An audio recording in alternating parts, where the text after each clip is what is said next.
Assalamualaikum warahmatullahi wabarakatuh. Assalamualaikum ya Rasulullah. Assalamualaikum ya Habibullah. Assalamualaikum ya ashabi Rasulillah sallallahu alaihi wasallam. Assalamualaikum ya awliyaillah min masyarikil adil wa magharibiha wa bahriha. Susanillah adati sultan awliya syariful qadir jailani. Assalamualaikum ya arwahul muqaddasah. Assalamualaikum ya rijalul ghaib, ya arwahul muqaddasah, ya nuqaba, ya nujaba, ya rukaba, ya rudana, ya autadul ardi, autadul arba, ya imaman, ya qudbu, ya fadlu, ya umman. Aghisuni bi'awasah wa zuruni binazlah warhamuni birahmah wa hasilun ra'i maksudi wa kum wa laqadaiha wa ijitan nabiyina Muhammadin sallallahu alaihi wasallam. Assalamualaikum fid dunya wal akhirah. Allahumma salli ala nabiyil kidir alaihi salatu wassalam. Al-Fatihah. A'udzu billahi minasyaitonir rajim. Bismillahirrahmanirrahim. Alhamdulillah rabbil alamin arrahmanirrahim ya iyyaka na'budu wa iyyaka nasta'in shiratal mustaqim shiratal ladzina an'amta 'alaihim ghairil maghdubi 'alaihim. Yang saya ta'zimi, yang saya muliakan, yang saya cintai, keluarga besar dari zuriat Syekh An-Nawawi Caringin Banten, juga yang saya ta'zimi, yang saya muliakan, yang saya cintai, keluarga besar dari zuriat Syekh Ahmad Kazim Menes, juga yang saya hormati para alim ulama, para mursyid, para tokoh agama, para kiai, para ustadz, serta bapak-bapak para sepuh, bapak ibu, para jamaah rahimahumullah. Alhamdulillah, bersyukur kita kepada Allah Subhanahu wa taala di malam hari ini Allah takdirkan kita dapat bersama-sama hadir di majelis yang mulia ini dalam rangka kita menghadiri acara haul Sultan Aulia Syariful Qadir Jailani Qaddasallahu sirruhu, dan juga haul dari Asy-Syaikh An-Nawawi Asnawi Caringin Banten. Nah, mudah-mudahan kehadiran kita pada malam hari ini dalam haul ini akan mendapatkan keberkahan dari Allah Subhanahu wa taala. Yang sakit disembuhkan oleh Allah, yang ada hajatnya dikabulkan oleh Allah, keluarga kita yang sudah berpulang rahmatullah diampunkan segala dosanya, dilapangkan di alam kuburnya. Orang tua kita Syekh Asnawi Caringin Banten, juga Syekh Ahmad Kazim, ditambah-tambah kemuliaannya dan karamahnya tercurah juga kepada kita semua. Allahumma amin. Al-Fatihah. A'udzubillahi minasyaitonir rajim. Bismillahirrahmanirrahim. Alhamdulillah rabbil alamin. Iyyaka na'budu wa iyyaka nasta'in. Shiratal ladzina an'amta 'alaihim ghairil maghdubi 'alaihim. Bapak Ibu yang saya muliakan, pertama saya banyak mengucapkan terima kasih khususnya Pak Redi yang sudah menghubungi saya sehingga Allah takdirkan kita dapat bertemu pada malam hari ini. Mudah-mudahan pertemuan ini menjadi keberkahan dari Allah Subhanahu wa taala.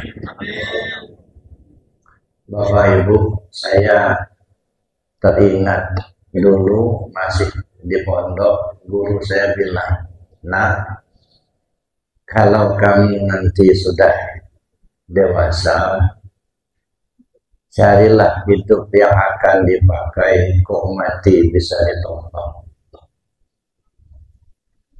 Nah, karena kita belum paham waktu itu, ya kita iakan saja. Rupanya benar ada pepatah orang Melayu, melayar biduk sampai ke pantai, bawa barang serta penumpang. Carilah hidup yang akan dipakai, kok mati bisa ditumpang. Mana pakaian hidup, mana tumpangan mati. Saya kira inilah yang paling pokok. Setelah kita bertanya kepada mereka yang ahlinya, rupanya yang sudah kita hafal sendiri, yaitu 2 kalimat syahadat. Asyhadu an la ilaha illallah wa asyhadu anna Muhammad Rasulullah. Kalimatnya simple, ya. Dan kita sudah hafal semua. Tapi ketika kita mencoba untuk mengurai, itu tidak sesimpel apa yang kita bayangkan. Paling tidak ada 5 tahapan dalam kita mengkaji 2 kalimat syahadat. Yang pertama, kita tahu cara mengucapkan. Itu ilmunya ilmu syariat atau ilmu tajwid. Kalau orang baru akan masuk Islam, dia belajar dulu cara mengucapkan, setelah dia tahu baru berikrar. Setelah berikrar baru disebut muslim. Setelah dia muslim, timbul kewajiban sholat, puasa, zakat, haji. Maka ilmunya ilmu fikih atau ilmu syariat. Itu yang pertama. Yang kedua, kita perlu belajar cara mengamalkan 2 kalimat syahadat itu. Bagaimana cara mengamalkannya? Ilmunya ilmu tarekat. Jadi belajar tarekat itu artinya belajar cara mengamalkan 2 kalimat syahadat. Maka kita zikir la ilaha illallah, setelah kita akhiri tutup Sayyiduna Muhammad Rasulullah. Jadi dari atas turun ke bawah, dari zat turun ke sifat. Itu ilmunya tarekat. Nah, belajar tarekat ini menurut saya itu wajib, Bapak Ibu. Ya. Jangankan membersihkan hati, membersihkan kain aja, kalau nggak pandai cara membersihkan nggak jadi bersih. Kan kalau kita pakai deterjen kan mudahnya macam-macam. Kalau rinso mungkin cukup direndam saja, diudak-udak dia bersih. Kalau sabun batangan harus digosok betul. Jadi artinya sesuai metodenya masing-masing, apalagi membersihkan hati. Nah, jadi belajar tarekat itu mutlak bagi setiap orang. Ada dulu ceritanya, Bapak Ibu. Saya punya guru, Syekh Muhammad Dalil Syarif Datuk Marinjun radhiyallahu anhu. Di beliau cerita, ada ustadz, kata beliau, datang ke saya. Dia membedah-bedahkan tarekat. Lalu saya tanya, kamu sudah belajar tarekat sama siapa? Oh, saya enggak. Kalau saya enggak belajar tarekat, saya baca buku saja. Terus kata Buya, kalau baca buku itu bukan belajar tarekat, itu membaca pikiran orang. Kalau belajar tarekat itu langsung kepada yang ahlinya. Kamu cari dulu gurunya, belajar dulu. Nah, lalu orang ini ngomong, saya mau Buya belajar tarekat, katanya. Ya, tapi setelah saya nilai nanti ternyata banyak salahnya, Buya harus tinggalkan tarekat itu. Kata Buya, boleh. Tapi sebaliknya, kalau setelah kamu amalkan merasa kamu nyaman dan ajarannya benar, kamu harus mendakwahkan. Nah, boleh salaman, talqin zikir. Begitu sudah talqin zikir, diamalkan zikir, baru 3 bulan amalkan zikir, sudah keliling Sumatera Barat waktu itu mendakwahkan. Belajar tarekat itu wajib hukumnya. Berbalik 180 derajat. Nah, jadi artinya kadang-kadang orang nggak mau belajar tarekat itu, kenapa? Karena yang mampir pada pikirannya itu hanya dua saja, bid'ah sama gila. Itu yang mampir di pikir. Jangan belajar tarekat, itu bid'ah. Kalau bid'ah masuk neraka. Jangan belajar tarekat, nanti gila. Nah, makanya orang tidak mau belajar tarekat. Nah, tapi ternyata tarekat itu Bapak Ibu ya, belajar zikir. Belajar tarekat, belajar zikir. Belajar zikir, belajar membersihkan hati. Belajar kita untuk menempuh perjalanan menuju Allah. Nah, jadi belajar tarekat, menempuh perjalanan menuju Allah. Itu yang kedua. Jadi belajar kita cara mengamalkan dua kalimat syahadat. Yang ketiga, kita belajar memahami isi dua kalimat syahadat. Apa sih isinya dua kalimat syahadat itu? Kalau asyhadu an la ilaha illallah wa asyhadu anna muhammadar rasulullah, itu bahasa Arab. Aku bersaksi tidak ada Tuhan selain Allah, aku bersaksi Muhammad utusan Allah, itu alih bahasa dari Arab ke Indonesia. Ya, isinya apa? Memahami isi dua kalimat syahadat, ilmunya ilmu tauhid, ilmu akidah. Nah, supaya kita tidak terjerumus ke dalam jurang syirik. Nah, sebab kalau sudah terjerumus ke dalam jurang syirik, syirik itu dosa yang tak berampun. Innallaha la yaghfiru an yushraka bihi wa yaghfiru ma duna dzalika liman yasha. Allah tidak akan mengampuni dosa orang yang mempersekutukannya, tapi Allah akan mengampuni dosa orang yang tidak mempersekutukannya bagi siapa yang Allah kehendaki. Ya, jadi syirik inilah sebenarnya yang perlu kita hindari. Kalau syirik jali, insya Allah kita terhindar. Sudah kita paham betul kalau nyembah patung, nyembah berhala, nyembah batu, itu syirik.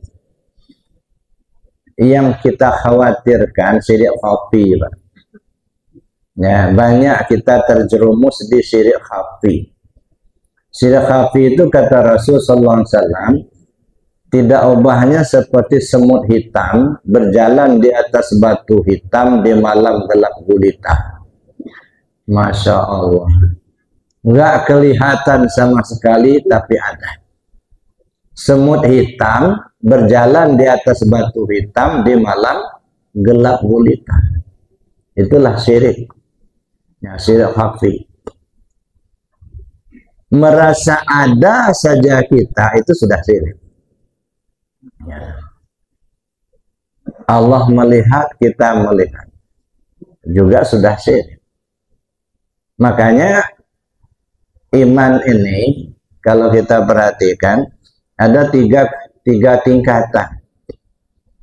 Ada imannya anak-anak, ada imannya orang dewasa, ada imannya orang tua. Kalau bahasa Arabnya ada iman mubtadi, iman mutawasid, dan iman muntahi. Kalau iman mubtadi, percaya Allah ada, percaya Allah melihat, percaya Allah mendengar. Itu imannya anak-anak. Baru sekedar percaya kita Allah ada, percaya Allah melihat, percaya Allah mendengar.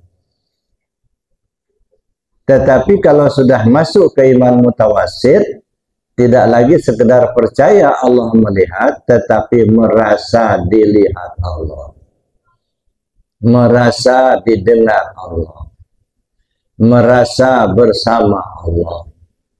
Untuk tingkat ini saya pikir ya sudah bagus. Ya.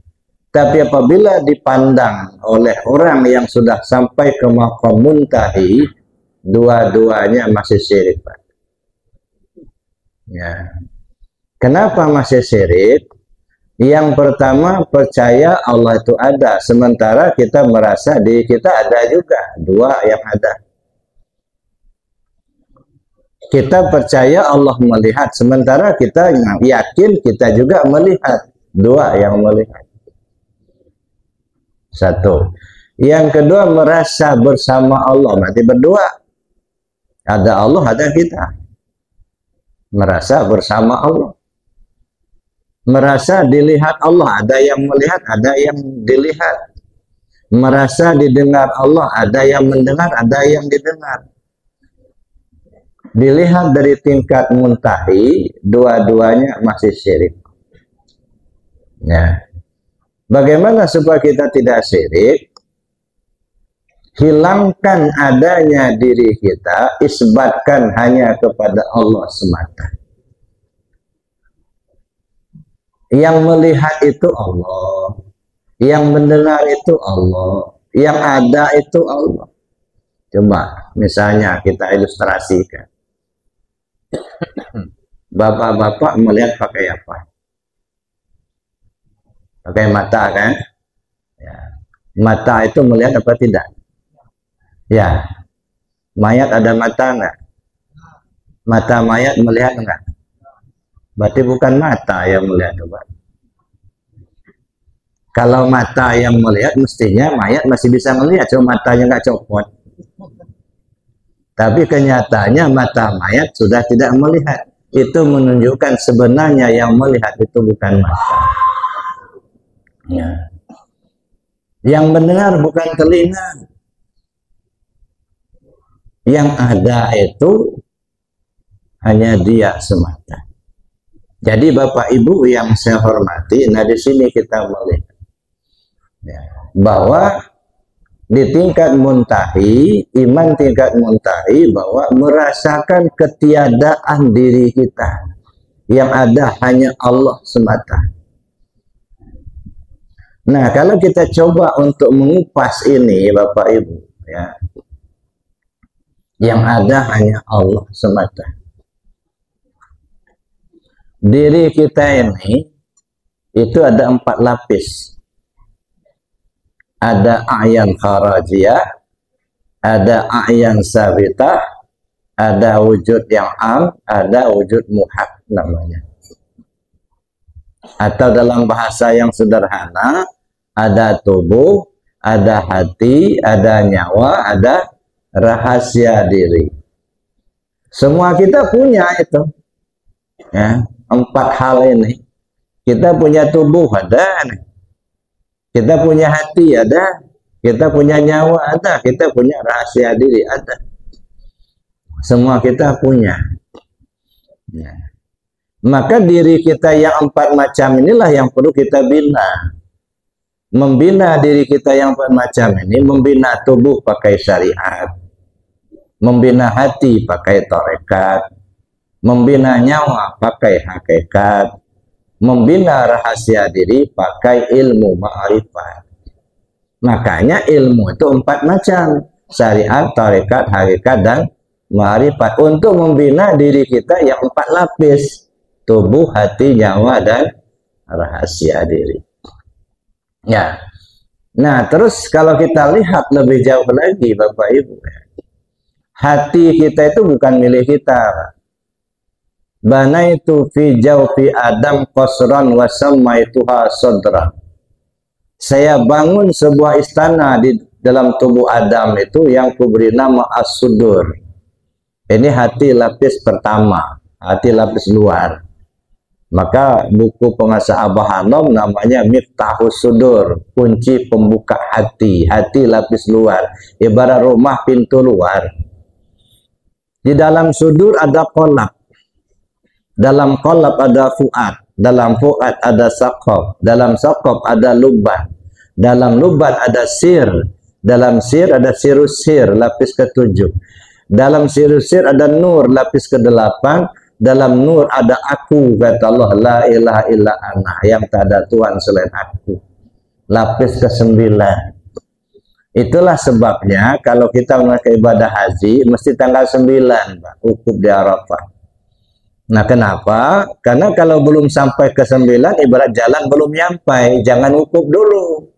Wukufnya kalau sudah sampai di lapis ke-9, berhentilah di situ. Di mana? Di padang Arafah, artinya berhenti kepada Allah di alam ma'rifat. Nah, saya kira itulah sebabnya kenapa di tanah Jawa juga itu ada Wali Songo, Wali 9. Ya, bukan hanya 9 orang wali Allah tanah Jawa, ini ribuan orang. Ya, tapi kenapa disebut Wali Songo? Saya kira kalau sudah sampai ke lapis ke-9, ya wali Allah lah itu. Nah, perjalanannya menuju lapis ke-9. Jadi hati itu bukan milik kita. Hati itu milik Allah. Ya.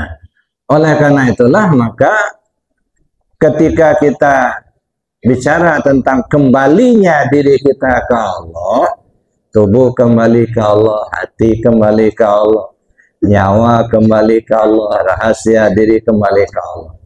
Maka sering saya katakan yang nama kembali ke Allah itu bukan mati. Mati itu batas waktu untuk kembali kepada Allah. Kapan kita kembali ke Allah? Mulai lahir sampai mati. Kalau sampai mati kita atau sampai ajal tiba kita belum kembali ke Allah, itu alamat sampai akhirat nggak bakal balik. Tidak kenal Allah di dunia, jangan harap kenal Allah di akhirat. Man kana fi hadi a'ma wa huwa fil akhirati a'ma wa adalla sabila. Siapa orang yang buta tentang Allah di dunia ini, di akhirat pun dia buta dan akan menempuh jalan sesat. Na'udzubillah. Maka sebenarnya kita sangat-sangat membutuhkan seorang guru mursyid yang dapat membimbing ruhaniyah kita usul kepada Allah. Tidak ada gunanya jabatan yang tinggi, harta yang banyak kalau kita tidak bisa kembali ke Allah. Nah, hanya orang yang bisa kembali ke Allah saja yang bisa kekal, Pak. Kalau nggak kembali ke Allah, khawatir nggak kekal, bisa berubah. Nah, jadi supaya kita kekal, ya maka kembalilah kepada Allah, karena hanya Allah yang bersifat baqa. Bapak Ibu yang saya hormati, itu yang kedua, hati. Jadi ada tubuh, ada hati, ada nyawa, ada rahasia. Katakanlah hati ini sentral. Qalbul mu'minin baitullah. Hati si al-mu'min itu baitullah. Siapa si al-mu'min? Al-mu'min miratul mu'min. Si al-mu'min itu cerminan daripada si al-mu'min. Al-mu'min pertama itu ruh kita. Al-mu'min kedua salah satu nama Allah. Jadi ruh kita itu cerminan daripada Allah. Jadi Bapak Ibu yang saya hormati, nah kalau hati itu merupakan sentral, tinggal apa? Tubuh, nyawa, dan rahasia diri. Siapa tubuh, siapa nyawa, siapa rahasia diri. Kita nggak bisa tebak-tebak. Kita bertanya langsung kepada Rasulullah. Ya, kata Rasul SAW, ana abal arwah wa Adam abal bashar. Saya ini bapak semua ruh, Adam itu bapak semua tubuh. Jadi kalau bicara ruh Muhammad namanya, bicara tubuh Adam namanya. Nah, siapa itu rahasia? Al-insan siri wa ana sirruhu. Manusia rahasiaku, aku itu ya rahasianya manusia itu. Maka carilah Tuhanmu pada dirimu. Mencari Allah keluar dari diri jauh tersesat, Pak. Nah, carilah Allah itu di dalam diri kita sendiri. Wa fi anfusikum afala tubsirun. Dalam dirimu kenapa kau tidak perhatikan? Jadi Bapak Ibu yang saya hormati, jadi ini, jadi tinggal lagi apa? Tubuh, nyawa, dan rahasia. Siapa ini? Ya dah. Tubuh, nyawa, rahasia. 3 hal yang berbeda. Ya. Kalau saya ibaratkan Maha Suci Allah dari bermisal, bagaikan kita melihat laut, Pak. Ya. Bagaikan kita melihat laut. Laut terbentang luas, itu ibaratnya Allah. Ombak bagaikan Muhammad. Buihnya bagaikan Adam. Jadi sebenarnya buih ombak ya laut itulah. Nah, cuman karena kondisinya sudah berbeda, kita sebut ombak. Ya, kemudian kondisinya berbeda kita sebut buih. Padahal sebenarnya buih itu ya laut, ombak itu ya laut. Itu satu, Bapak Ibu. Yang kedua, kita ambil contoh, ya, kapas. Tahu Bapak kapas ya? Kapas. Kapas dipintal jadi benang. Benang disulam jadi kain. Kapas dipintal jadi benang, wujudnya sudah berbeda, tidak disebut kapas lagi, tapi disebut benang. Tapi sebenarnya benang itu ya kapas itulah. Benang tak akan ada kalau nggak ada kapas. Tapi karena wujudnya sudah berbeda, tidak lagi disebut kapas, tapi benang. Padahal sebenarnya benang itu ya kapas itu. Benang disulam menjadi kain. Wujudnya sudah berbeda, tidak disebut benang, tapi kain. Tapi sebenarnya kain itu ya benang itulah. Nah, Bapak Ibu yang saya hormati, ini yang ketiga. Kita memperhatikan isi dari dua kalimat syahadat tadi. Yang keempat, saya pikir kita perlu memahami posisi dua kalimat syahadat itu. Asyhadu an la ilaha illallah syahadat tauhid, asyhadu anna Muhammad Rasulullah syahadat rasul. Kapan kita dalam posisi syahadat tauhid, kapan kita dalam posisi syahadat rasul? Adakah ini dipraktekkan oleh Rasul? Banyak sekali. Ketika Rasul SAW melemparkan pasir ketika terjadi perang Badar, ya, dilemparkan segenggam pasir ke arah musuh. Setiap butir pasir masuk ke mata musuh. Tiba-tiba turun ayat, wa ma ramaita idz ramaita walakinallaha rama. Bukan kamu yang melempar pada saat kamu melempar tadi, tapi Allah yang melempar. Lahirnya Nabi yang melempar, tapi kata Allah bukan kamu, Allah yang melempar. Satu. Yang kedua, ini untuk kita cerna. Ayam itu binatang yang dihalalkan. Tapi kalau disembelih tidak dengan bismillah menjadi haram dimakan. Kan hebat benar kan bismillah itu. Orang syariat memahaminya ketika menyembelih ayam itu mengucap kalimat bismillahirrahmanirrahim. Pertanyaannya, di mana letak halal, di mana letak haramnya? Ya. Kalau orang-orang fikih memahaminya di kalimat bismillahnya, maka ketika menyembelih ayam itu mengucap kalimat bismillahirrahmanirrahim. Ya benar, nggak salah, karena namanya fikih itu kan ucapan dan perbuatan. Kalau nggak diucapkan nggak kedengaran. Tapi hakikatnya sesungguhnya bukan pada kalimat, pada bismillah. Ya, apa urusan kita sama ayam itu, Pak? Kita ngejadikannya enggak, kita ngasih nyawanya enggak, kok tiba-tiba kita yang ngebunuhnya, maling itu, makanya haram dimakan. Tapi dengan bismillah, bukan kalimatnya loh, dengan nama Allah, baru halal, Pak.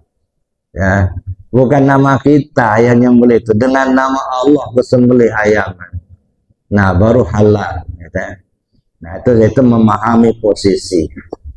Nah, itu yang terakhir, Bapak Ibu yang saya hormati, kita perlu memahami cara memakai dua kalimat syahadat.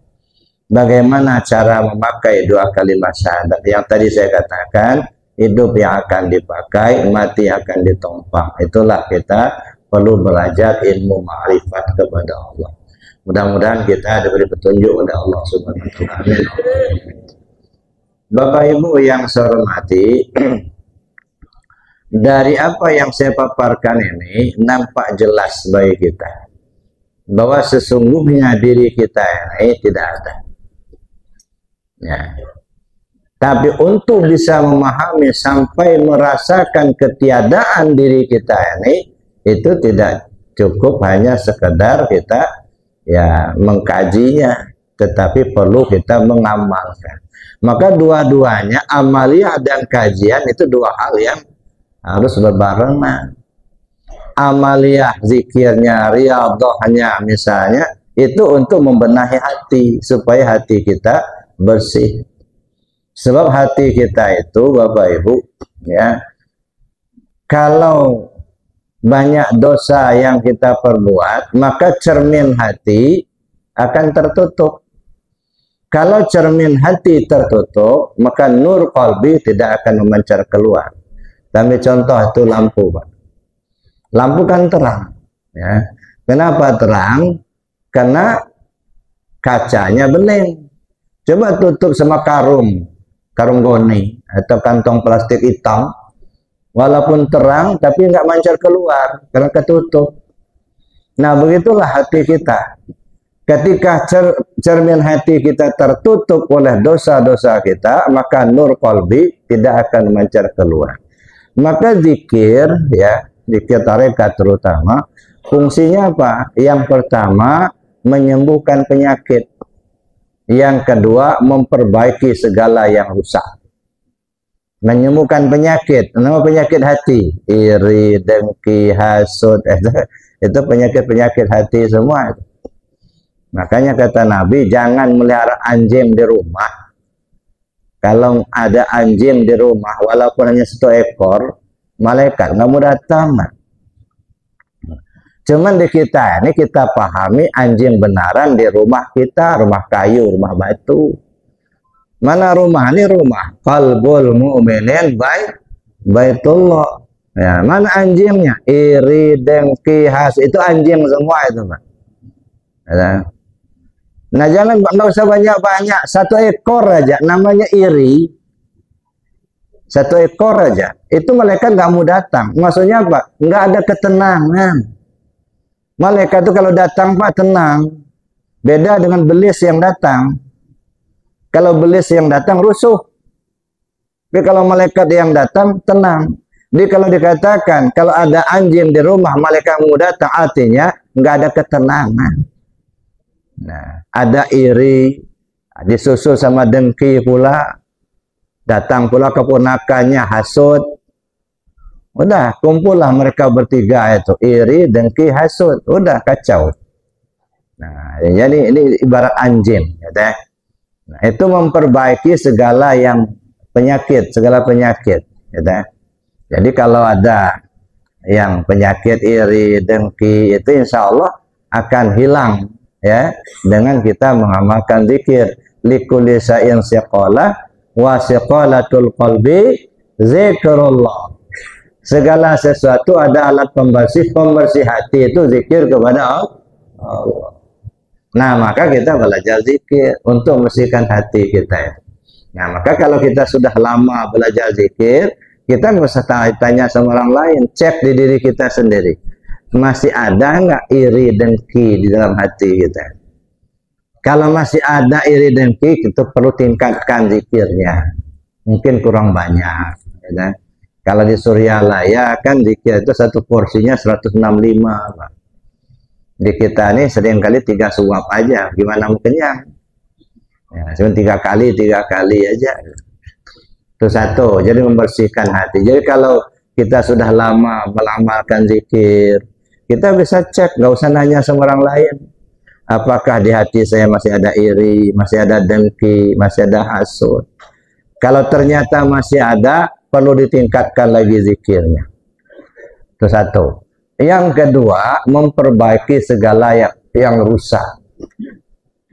Bapak Ibu, lampu ini begitu dicetekkan, nyala. Kenapa? Karena kabelnya tersambung, boklamnya bagus, setrumnya ada. Begitu dicetekkan, langsung nyala. Tapi kalau dicetekkan, dia nggak nyala, berarti ada yang rusak. Mungkin boklamnya yang putus, atau kabelnya tidak tersambung, atau setrumnya yang nggak ada. Salah satunya. Nah, di diri kita juga begitu. Ya, kan? Begitu dicetekkan, kira-kira nyala nggak? Allahu Akbar, Allahu Akbar. Itu kan dicetekkan. Kira-kira tergerak hatimu sholat apa enggak? Hayya 'alas shalah. Kalau masih juga kita nggak tergerak hati kita mau sholat, itu berarti ada yang rusak itu. Ya. As-salatu khairum minan naum. Malah selimut yang ditarik, bukannya bangun. Berarti ada yang rusak itu. Entah setrumnya yang nggak ada, entah kabelnya yang tak tersambung, atau boklamnya yang sudah putus. Apa boklam? Boklam itu akal kita. Kita punya akal. Mana kabelnya? Kedengaran ada orang azan. Mana setrumnya? Iman. Nah, ketika ini tiga ini lancar, pasti dia akan kerjakan sholat. Dia tahu betul untuk apa gunanya azan. Maka dia kerjakan sholatnya. Tapi kalau sudah dikumandangkan azannya, tapi tidak tergerak mau sholat, berarti ada yang rusak. Nah, dengan kita belajar zikir, belajar tarekat, insya Allah yang rusak-rusak itu menjadi bagus, diperbaiki. Maka jangan heran setelah belajar zikir, rajin sholatnya. Setelah belajar tarekat, rajin zikirnya, tengah malamnya sholat tahajud.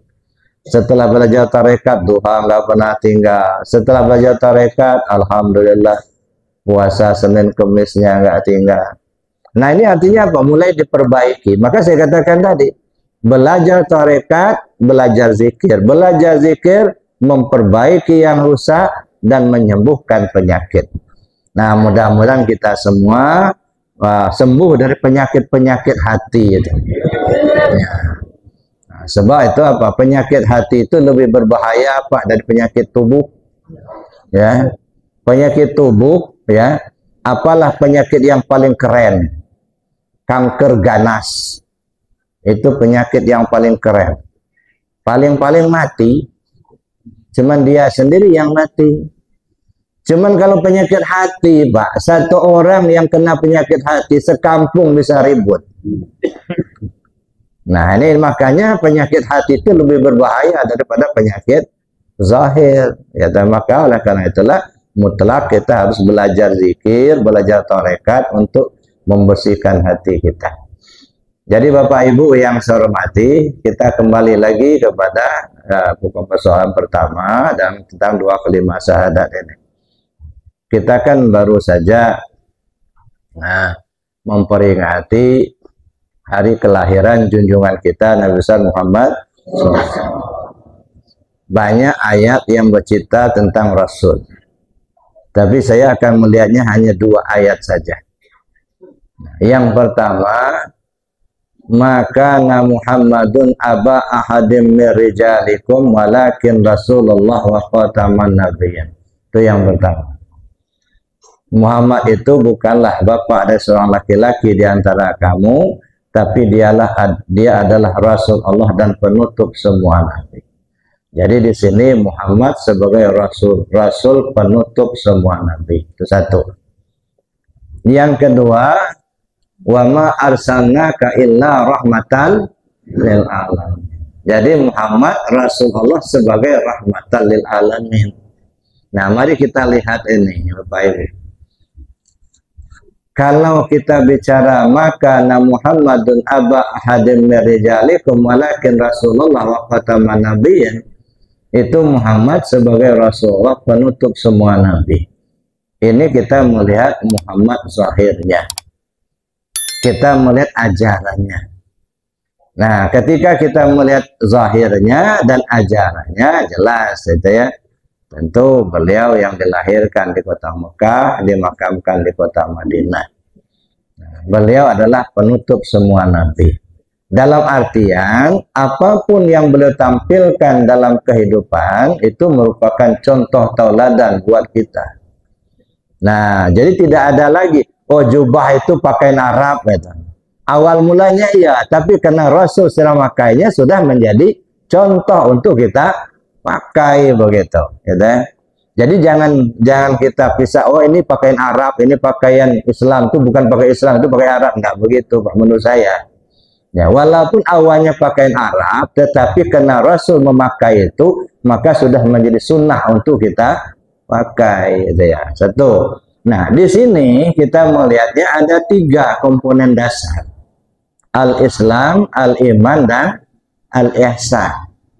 Nah, ini ketika kita bicara ya bahwa Muhammad itu adalah Rasulullah khataman nabiyyin, maka 3 komponen dasar. Pertama Al-Islam, yang kedua Al-Iman, dan ketiga Al-Islam. Dan ini yang kita katakan itu disebut Arkanuddin. Ketika Jibril alaihissalam bertanya kepada Rasul, "Ya Muhammad, akhbirni anil Islam." Wahai Muhammad, ceritakan padaku tentang Islam. Lalu Rasul mengatakan, "Al-Islam anta syahada alla ilaha illallah wa anna Muhammadar Rasulullah wa tuqimas shalah wa tutaz zakah wa tasuma Ramadan wa tahajjal baita in istata'ta ilaihi sabila." Yang namanya Islam itu kau syahadat tidak ada Tuhan selain Allah, Muhammad utusan Allah. Kau dirikan sholat, kau puasakan bulan Ramadan, kau tunaikan bayarkan zakat, kau tunaikan haji jika kau mampu. Nah, ini kemudian ya diturunkan dalam bidang ilmu yang kita kenal ilmu syariat, ilmu fikih, ya. Lalu yang kedua al-iman. Nah, kalau al-iman ini ketika ditanyakan Jibril, mal iman? Antumina billah wa malaikati wa kutubi wa rusuli wal yaumil akhir wa qadri khair wa syarifah min Allah. Itu nggak bisa dilihat, Pak. Iman itu tidak terlihat dan tidak berbentuk. Apakah pada Bapak Ibu ada iman atau tidak? Nggak ada yang tahu. Karena nggak berbentuk. Jadi iman itu keyakinan hati. Ditarik dalam bidang ilmu disebut ilmu akidah. Karena akidah kita akidah tauhid, maka sering disebut ilmu tauhid. Atau lebih spesifik ilmu hakikat. Lalu ketika bicara al-ihsan, begitu disebut al-ihsan, anta abudallah ka'annaka tarau fa illam takun tarau fa innahu yaraka. Kamu sembah Allah seolah kau lihat dia. Kalaupun kau tak melihatnya, kau yakini kau dilihatnya. Jadi ada 2 pola ibadah. Ada pola ibadah seolah melihat Allah. Ini pola ibadahnya orang yang sudah harif billah. Ada pola ibadahnya seolah dilihat Allah. Ini pola ibadahnya abidillah. Duanya berbeda. Satu pola ibadahnya arif billah yang sudah mengenal Allah, yang satu pola ibadahnya abidillah, rajin ibadah tapi belum sampai ke tingkat ma'rifat. Nah, apa bedanya? Al-abid sayyarun ilal jannah wal arif tayyarun ilal qurbah. Orang abid ibarat jalan kaki menuju surga. Orang arif ibarat terbang menuju Allah. Beda. Orang abid jalan kaki menuju surga. Orang arif terbang menuju Allah. Ya, maka orang abid yang rajin ibadah selalu berkutat di pahala surga, itu kan? Harap surga, takut neraka. Gitu. Nah, setiap beramal dapat pahala. Kalau sudah dapat pahala, nanti masuk surga. Kalau orang arif tidak lagi bicara dosa dan pahala. Dia tidak takut dengan neraka dan tidak harap dengan surga. Yang dia inginkan Allahnya. Nah, ini bedanya. Jadi ada satu cerita, mungkin di YouTube pernah saya sampaikan itu, ya. Jadi ada seorang raja, si raja ini sangat pemurah. Ya, pokoknya apa yang diminta rakyat pasti dikasihnya. Pada suatu saat dia umumkan, wahai rakyatku, mulai hari ini silakan kalian datang ke istana, minta apa yang kalian maukan, pasti aku kabulkan. Namanya raja kaya pemurah. Berduyun-duyunlah rakyat datang ke istana. Ada yang minta duit dikasih, ada minta rumah dikasih, minta jabatan dikasih. Sehingga rakyat sudah kebagian semua. Udah kebagian semua, ya, datanglah nenek-nenek janda. Ya, si nenek-nenek bertanya, Tuan Raja, apa betul setiap permintaan rakyat akan dikabulkan? Oh ya, kata raja. Silakan kamu minta apa yang kau maukan. Apa yang dimaukan rakyat, aku kabulkan. Kau lihat yang lainnya. Mereka minta rumah, saya bikinkan rumah. Mereka minta perhiasan, aku berikan perhiasan. Mereka minta jabatan, aku kasih jabatan. Kau nek, minta apa yang kau maukan. Begini Tuan Raja, saya nggak butuh rumah. Saya nggak butuh perhiasan, saya ini sudah tua. Saya nggak butuh duit, cuman saya ini janda Tuan Raja. Saya butuh suami. Saya minta Tuan Raja nikahi saya. Nah, lain lagi permintaan si nenek. Ini makanya jadi nenek-nenek itu yang lincah lah. Nah, nenek lincah. Nah, karena sesumbar Raja sudah mengatakan apapun permintaan rakyat dikabulkan. Ini si nenek ini, nenek janda ini minta nikah sama Raja. Ya terpaksa Raja nikah sama si nenek. Nah, begitu sudah nikah, apa yang dimiliki oleh si nenek? Semua milik Raja jadi milik nenek. Istana megah milik si nenek. Perhiasan beralmari-almari milik nenek juga. Bebas memakai. Ini nenek yang lincah, Pak. Dia nggak minta jabatan. Nah, begitulah kita ini. Ya, jangan minta surganya, jangan minta pahala, minta yang punya surga itu. Ya, mintalah Allah yang punya surga itu. Dia yang menguasai semuanya. Kalau dia sudah didapatkan, yang lainnya pasti didapatkan. Maka saya sering katakan, siapa orang mencari dunia, akhirat pasti tinggal. Siapa orang mencari akhirat, dunia pasti tinggal. Nggak bisa barengan. Siapa orang mencari Allah, dunia akhirat dia dapatkan. Karena akhirat milik Allah, dunia pun milik Allah. Carilah Allah, kata. Nah, cuman di kita ini kadang-kadang habis waktu mikirin pahala aja, kata. Lagi upahan sama Tuhan, ya. Baru tunggang-tunggik sholat 2 rakaat minta upah, nggak malu sama Allah.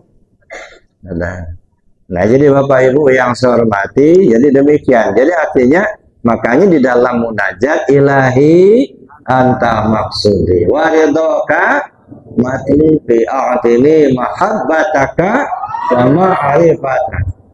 Ilahi anta maksudi, ya Allah, kau yang kutuju. Kita tidak menuju siapa-siapa. Zikir bukan menuju duit yang banyak, bukan menuju jabatan, tidak. Zikir menuju Allah. Ini bukan lagu wajib, Bapak Ibu. Ini rel dalam beribadah. Ilahi anta maksudi wa ridhoka matlubi. Ya Allah, kau yang kutuju, redamu yang kuharapkan. Yang kita tuju Allah. Jangan nuju-nuju yang lain. Kenapa saya sering katakan ini? Ini angan-angan yang kita tanam waktu di dunia akan terbawa-bawa sampai mati. Khawatir, Pak. Kalau yang diangan-angankan surga melulu, nanti akan datang orang ngajak, Pak, sini Pak, ini surga yang Bapak cari. Masuk ke situ. Rupanya bukan surga, Pak, siluman. Ya.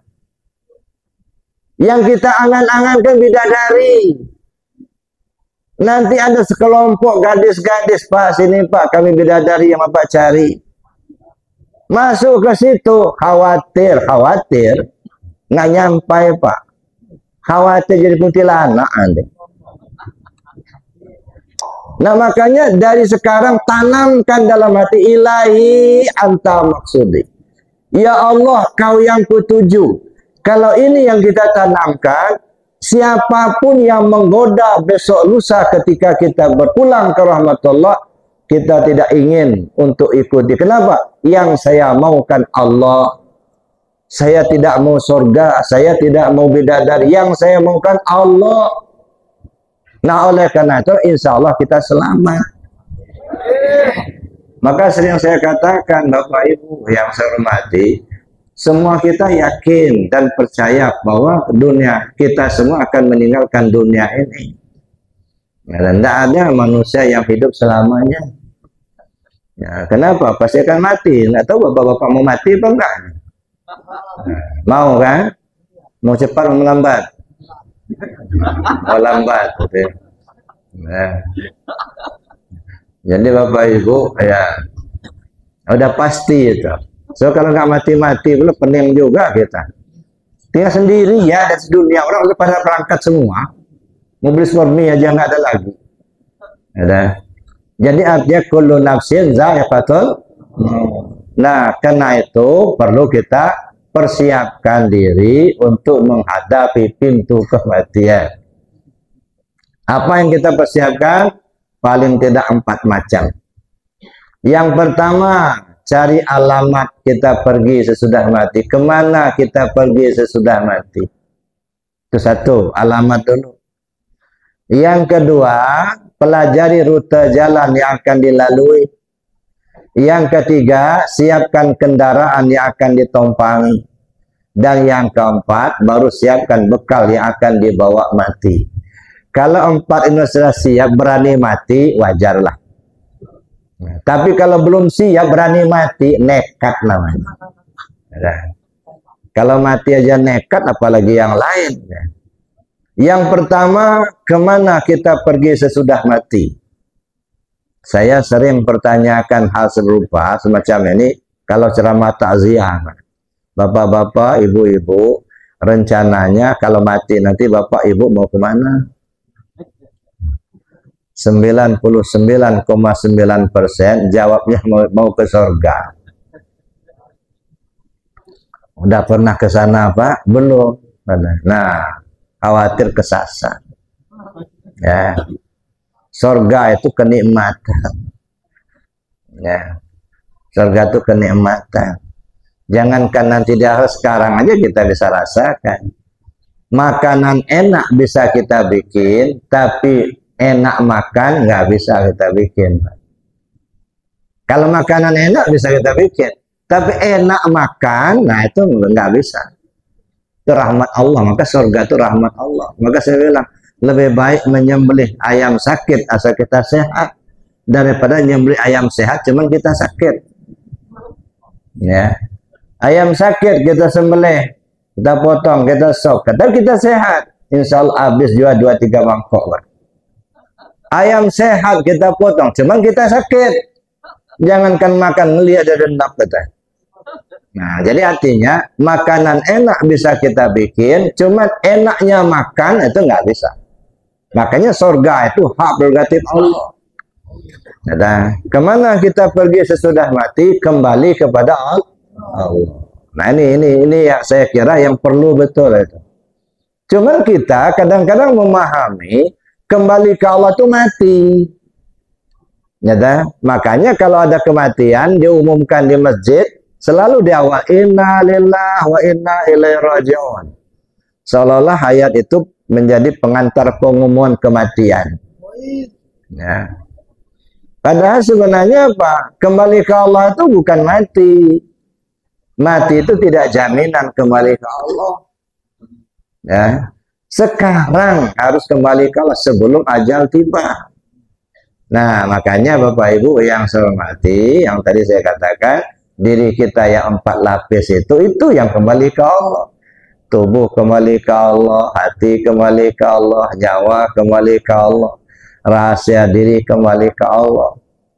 Nah, ini yang kembali ke Allah itu. Maka sebelum ajal tiba, tubuh kembali ke Allah, maksudnya apa? Aktivitas kehidupan dalam keseharian mengacu kepada aturan Allah dan Rasul. Yang halal ambil, yang haram buang. Perintah laksanakan, larangan tinggalkan. Kalau itu sudah kita laksanakan, itu ibarat tubuh yang sudah kembali ke Allah. Nah, masuk ke yang kedua, hati kembali ke Allah. Apa artinya? Tersangkut hati hanya kepada Allah, nggak nyangkut hati ke yang lain, nggak, ya dah. Nah, tidak tersangkut dengan makhluk, dengan tersangkut dengan harta, jabatan, enggak. Tersangkut hanya ke Allah. Yauma la yanfa'u malun wala banun illa man atallaha biqalbin salim. Pada hari itu nanti hartamu, anakmu tidak dapat menolong sedikit pun juga. Yang selamat hanyalah yang datang menghadap Allah dengan hati yang bersih. Bersih dari selain Allah. Nah, ini yang susah Pak. Jadi membersihkan hati dari selain Allah. Tak tersangkut. Makanya dalam ilmu tasawuf itu 2 yang sulit Pak. Yang pertama, mengembalikan pinjaman. Dan yang kedua, menghilangkan sangkutan. Nah, ini yang susah. Kembalikan pinjaman. Wa anfiqu mimma razaqnakum min qabli an ya'ti ahadakumul maut. Infakkan apa yang sudah kami berikan kepadamu sebelum kematianmu datang. Apa yang Allah berikan pada kita seluruhnya, baik yang ada di dalam diri maupun yang di luar diri. Yang di dalam diri sifat 7, kodrat, iradat, ilmu, hayat, sama, basur, kalam. Balikkan. Ini namanya mengembalikan pinjaman. Hayat Allah, hidup kita hayat Allah, mendengar kita sama Allah, melihat kita basur Allah. Nah, dia mengembalikan. Sehingga kalau sudah dikembalikan, nggak ada lagi di tangan kita. Kalau sudah nggak ada di tangan kita, itu bersih ya namanya. Apa yang mau ditanya lagi? Maka ya kata sebagian orang ya kalau ada kan masuk surga tanpa hisab. Ya, kalau di dalam hadis kan disebutkan ada beberapa orang sahabat yang masuk surga tanpa hisab. Apa maksudnya ini? Ya, lihat dalam hadis lain bahwa Nabi SAW mengatakan kalau mau tahu ya mayat jalan di atas bumi, lihatlah Abu Bakar. Artinya sudah nggak ada lagi Abu Bakarnya, dia sudah sirna. Jadi artinya Bapak Ibu yang saya hormati, ya sudah kembalikan semuanya kepada Allah. Kalau semua sudah kembali kepada Allah, apa yang ditanya lagi sama Allah?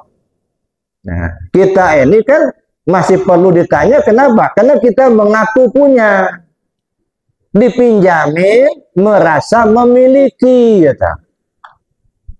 Kita melihat, dari mana kita melihat? Basar Allah bukan punya kita. Kita hidup, hayat siapa kita pakai? Hayat Allah. Ya, makanya kalau kita sudah masuk ke arah situ, gitu ya, kembali lagi al-abid wal ma'bud wahid. Contohnya gini, Bapak tadi kalau sholat berdiri apa duduk? Nah, berdiri kan? Kenapa Bapak Ibu berdiri? Karena kuasa berdiri. Kuasa berdiri dari siapa? Dari Allah. Punya Bapak ada nggak? Nggak ada kan? Kita berdiri karena kodratnya Allah, kodrat kita mana? Nggak ada. Kita bisa baca ini dan itu, ilmunya Allah, ilmu kamu mana? Nggak ada. Kau bisa melihat pakai basar Allah, basar kamu mana? Yang kau pakai itu punya aku, kata Allah.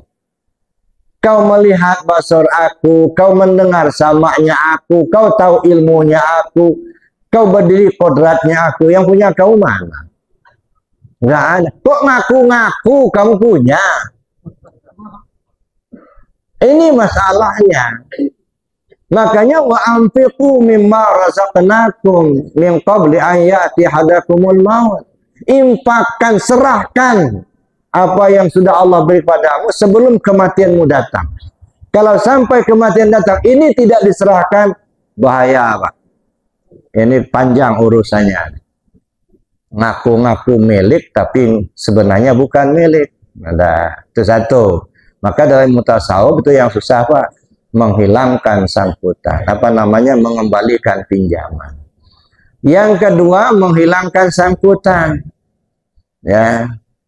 La tulhikum amwalukum wala auladukum an zikrillah. Jangan sampai hartamu, anakmu membuat kamu lalai ingat pada Allah. Harta itu yang tak bernyawa, bisa jabatan, bisa duit, bisa kebun, bisa sawah. Anak yang bernyawa, bisa ayah, bisa ibu, bisa istri, bisa suami, bisa atasan. Terlalaikan oleh yang bernyawa dan yang tak bernyawa. Jangan sampai kata Allah harta dan anak membuat kamu lalai ingat kepada Allah. Artinya apa? Jangan tersangkut hati itu kepada harta dan anak-anak. Jadi itu namanya menghilangkan sangkutan. Nah, hilangkan sangkut. Tak tersangkut lagi hati ini kepada apa dan siapa, kecuali hanya kepada Allah semata. Nah, ini Bapak Ibu yang saya hormati. Nah, tapi kan susah. Ya, mau kita sampai ke situ, perlu kita berlatih, bertanya kepada mereka yang ahlinya, kita amalkan zikirnya, mudah-mudahan kita diberi petunjuk oleh Allah Subhanahu wa taala. Amin.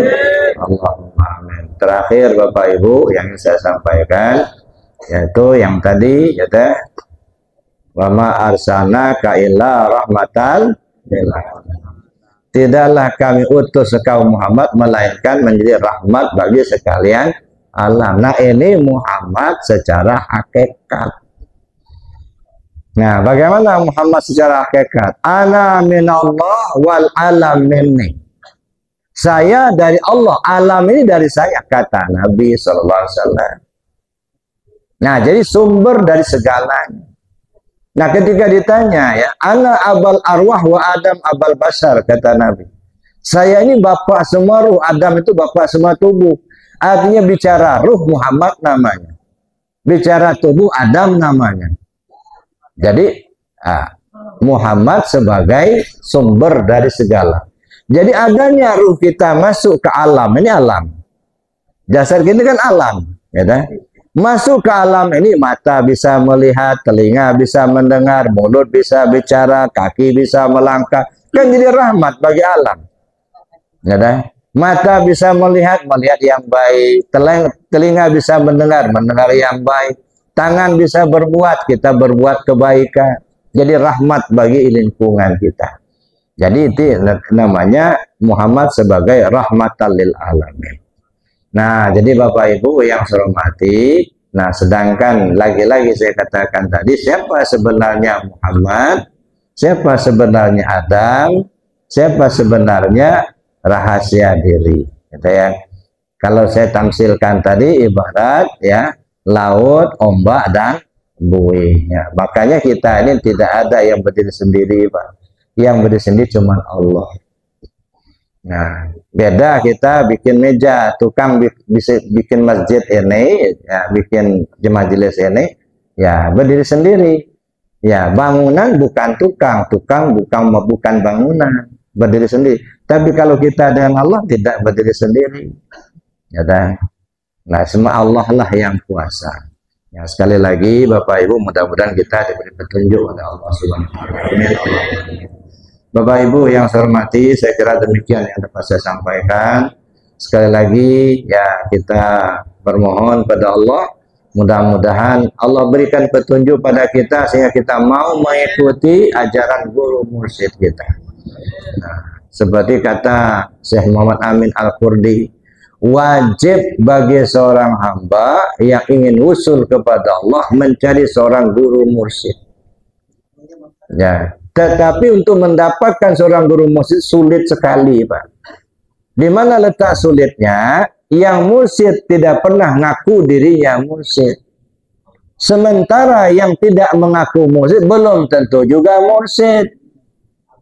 Nah, oleh karena itulah kita lihat sajalah orang-orang yang ahli di bidangnya.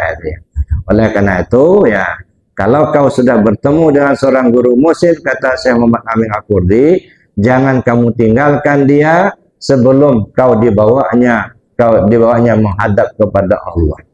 Nah, beruntung Bapak-bapak Ibu kita diberi petunjuk oleh Allah sehingga mau mengikuti ajaran guru mursyid, ya. Nah, jadi oleh karenanya ini apa namanya, kita sudah disatukan. Kan ada ayatnya, ya ayatun nafsul mutmainnah irji'i ila rabbiki radiyatan mardiyah fadkhuli fi ibadi wadkhuli. Jangan sekarang, Pak, bukan nanti di akhirat. Wahai jiwa yang tenang, kembalilah kau ke Tuhanmu. Orang-orang yang hatinya ingin kembali ke Allah, fadkhuli fi ibadi, akan terhubung dengan orang-orang yang diakui Allah sebagai hamba. Akan ketemu kita dengan para anbiya, para mursalin, para aulia, para syuhada, para sholih, itu saudara-saudara kita. Nah, jadi itu Bapak Ibu. Jadi kita dimasukkan oleh Allah dalam komunitas yang diakui Allah sebagai hambanya. Wadkhuli jannati. Nah, kalau kita sudah bergabung dengan orang-orang seperti itu, ibaratnya kita akan merasakan ketenangan dalam hidup kita. Tak ada lagi bully-membuli, tak ada lagi caci-mencaci. Kenapa? Karena sudah satu jalur. Cuman itu yang sering saya katakan, guru-guru hakikat, guru-guru tasawuf, ya ketika mereka memberikan ceramah, tidak ubahnya seperti menggelindingkan besi magnet ke tanah. Kalau yang ada magnetnya pasti lengket. Kalau yang nggak ada mahrimnya, biar ribuan kali digelindingkan nggak bakal lengket.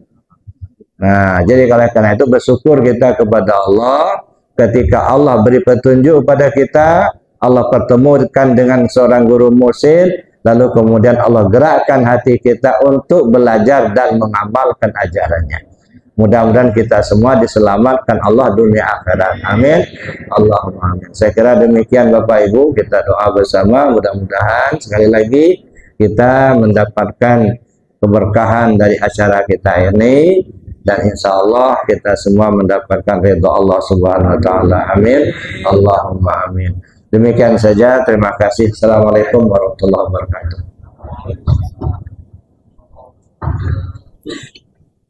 Waalaikumsalam warahmatullahi wabarakatuh. Demikian tadi undangan materi ceramah agama yang telah disampaikan oleh guru